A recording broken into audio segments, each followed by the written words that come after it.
Yang kedua, saya mengucapkan permohonan maaf yang sebesar-besarnya kepada pihak keluarga dari almarhum Yuhrizal atas utas saya.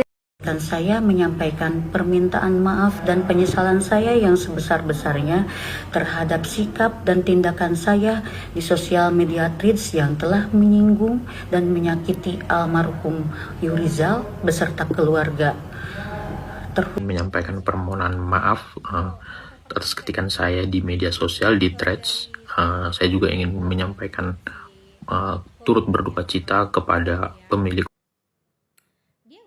Sebenarnya minta maaf itu dengan setelah menghujat seperti ini sebenarnya nggak guna lagi karena pasiennya juga sudah meninggal ya. Jadi kejadiannya ini saya jelaskan sedikit ya. Jadi Yusrizal ini membuat sebuah status di tanggal 22 Juli. Dia mungkin lagi dirujuk ke sebuah rumah sakit. Jadi dia buat seperti ini. 8 jam belum dapat ruangan, nggak mau spill rumah sakitnya soalnya gue pakai BPJS. Nah begitu dia bikin status ini kan di Threads ya, banyak banget yang menghujat dia dan itu rata-rata nakes. Salah satu nakes ya aku bacain dulu berapa ya ini dari perawat ya, potong aja kak nadinya nanti juga cepat dapat ruangan. Terus ada lagi di seorang dokter loh ya, Yuri seorang miskin, harta miskin, ilmu miskin, akal tapi pengen diistimewakan. 8 jam sangat wajar apalagi itu rumah sakit rujukan nasional titik. Nah di akhir lu goblok banyak bacot.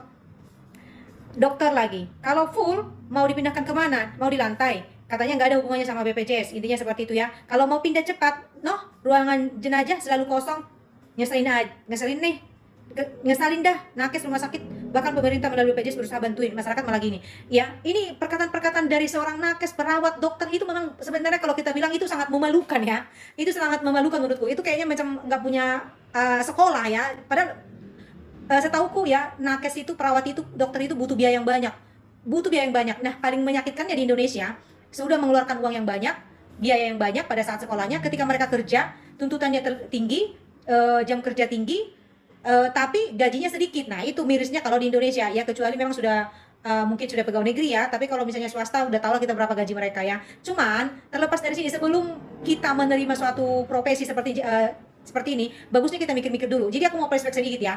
Aku dari SD, dari mulai kelas 2 SD udah selalu berpikir aku nggak akan pernah mau jadi perawat dan juga guru.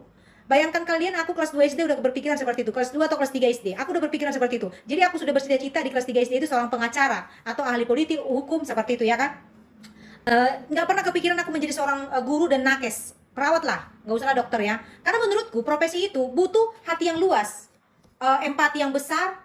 Jadi nggak bisa semata-mata hanya cuman kemauan kita aja yang besar itu supaya cepat nanti dapat kerja atau bagaimana gitu. Menurutku itu nggak butuh hati yang lapang.